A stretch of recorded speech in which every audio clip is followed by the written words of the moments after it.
kabar kalian semua? Semoga baik-baik aja. Balik lagi di channel review Chandra Pramana Putra setelah hampir sebulan gak review ya.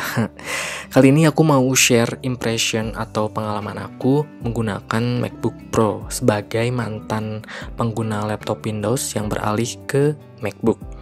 Aku bakal bahas yang ringan-ringan aja seputar first impression aku saat pakai MacBook ini, lalu feel desainnya kayak apa, hingga feel aku saat pakai MacBook ini untuk bekerja ya tentunya. Oke, dan gak lama-lama lagi, ini dia review MacBook Pro 2014.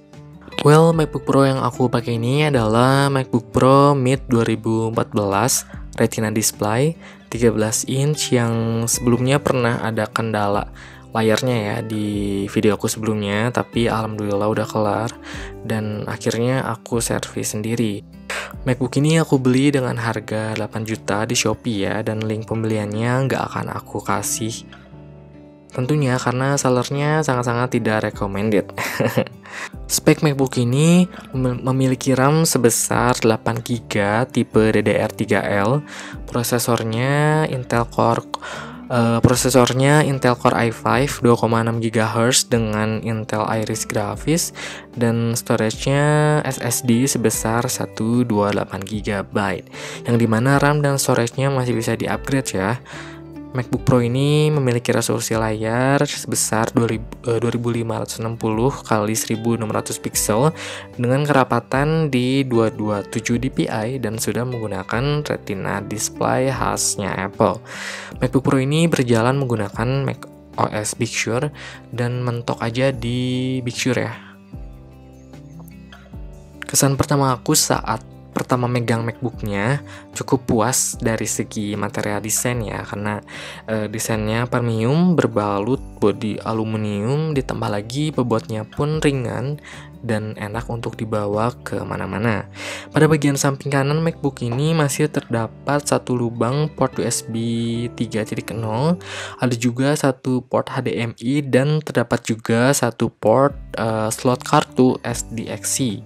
Pada bagian samping kirinya ada satu port MagSafe tipe 2, lalu ada dua port Thunderbolt tipe 2, satu port USB tipe 2, satu port untuk headphone jack, dan ada dua lubang mikrofon. Portnya masih terbilang lengkap dibanding MacBook keluaran sekarang yang sudah jarang ya memiliki port lengkap ini. Impression aku selain dari segi desain dan materialnya, ada beberapa penyesuaian yang beda tapi menyenangkan lah sebagai mantan user Windows ke macOS ya. Yang pertama dari UI-nya pasti beda ya, karena UI si macOS ini sangat friendly, mungkin karena aku yang pengguna iOS juga mempengaruhi ya, karena icon-iconnya itu nggak jauh beda dengan apa yang ada di iOS. Lalu penyesuaian lainnya itu di segi keyboard atau shortcut keyboardnya gitu kan, tapi nggak ketara banget sih, cuman kayak istilahnya aja yang beda gitu kan. Kalau misalnya di laptop Windows itu kan biasanya pakai control, tapi kalau misalnya di macOS ini pakai command. Jadi ya prinsipnya sebenarnya sama aja, cuman namanya aja yang beda. MacBook ini mostly aku pakai untuk kerja yang agak berat karena backgroundku sebagai graphic designer. Jadi aku pakai software kayak Adobe Illustrator, Photoshop, After Effects, Adobe Premiere gitu kan. Dan saat kerjaan pakai MacBook Pro ini aku puas sih, terutama pada bagian layar ya yang memiliki Retina display. Jadi Retina display ini sangat membantu sekali untuk aku untuk mendapatkan keakuratan warna. Dan untuk render video juga lumayan cepet sih, kayak yang durasi pendek 10-15 menit ini rendernya cukup lumayan cepat juga. Walaupun emang kalau misalnya kita ngerjain file yang berat-berat ya, yang sampai bergiga-giga gitu, ini si kipas dari si MacBook ini akan bekerja lebih keras hingga bunyinya itu kita kedengar. Ya maklum lah, karena si MacBook Pro ini keluaran tahun 2014 ya.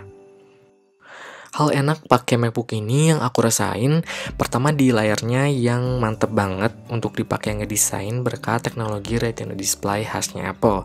Kedua, bobot dari MacBook ini sangat ringan, yang dimana untuk dibawa kemana-mana itu enak. Yang ketiga, bisa lebih mudah dan efektif untuk kirim file ke iPhone, ke iPad gitu kan, berkat adanya fitur AirDrop ya, karena fitur AirDrop ini bisa lebih cepat mengirimkan file terhadap ekosistem ya, satu ekosistemnya Apple. Lalu keempat, menurut aku pribadi dengan menggunakan MacBook ini berasa kayak desainer banget gitu kan, menambah percaya diri.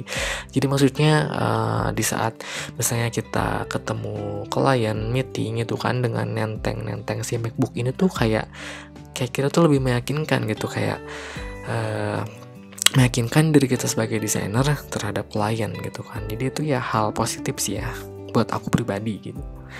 Hal yang gak enaknya adalah MacBook ini udah cukup lawas, jadi maklum ya agak-agak panas lah kalau misalnya ngerjain file-file yang berat ya.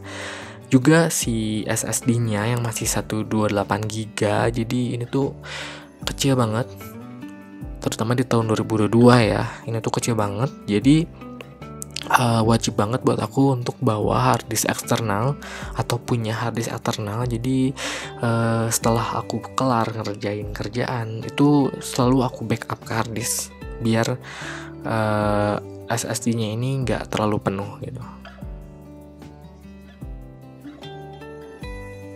Well, segitu aja feel aku atau impression aku saat menggunakan MacBook.